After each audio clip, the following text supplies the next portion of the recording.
அற்புதங்களை பெறுவது இல்லைங்களா? எல்லாருக்கும் ஒரு ஆசை தானே, ஆண்டவர்கிட்ட ஒரு அற்புதம் பெறதுக்காக வாஞ்சிக்கிறாங்க.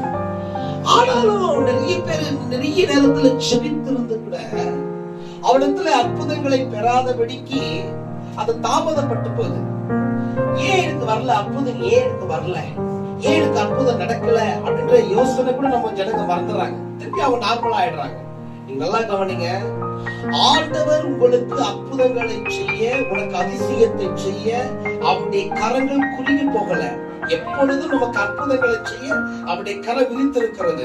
அவர் சீக்கிரம் உனக்கு சொல்லிட்டுங்களா, நிறைய நேரத்துல ஜெபம் பண்ண உனக்கு ஒரு அற்புதம் நடக்கல, அதை குறித்து நீ மறந்து போயிட்ட.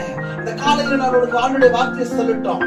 யாருக்கெல்லாம் தேவன் மேல விசுவாசம் இருக்கிறதோ, விசுவாசிக்கிறவனுக்கு எல்லாம் கூடும். காலையில நான் தாழ்மையா ஆண்டவரிடத்துல ஒரு அற்புதத்தை பெறணும் வாஞ்சிப்பாயா, விசுவாசம் உங்களுக்கு அதிகரிக்கும். ஆமென். என் விசுவாசம் இன்னும் கொஞ்சம் நான் அதிகரிச்சுக்குவேன். ஆண்டவர் மேல நம்பிக்கையில நான் பிசக்க மாட்டேன். ஆண்டவருடைய நம்பிக்கையில நான் குறைஞ்சு போக மாட்டேன். அவரே நம்புவேன். அவரை நம்புகிறவர்களுக்கு என் ஆண்டவர் அற்புத கரத்தை நீட்டுகிறார்.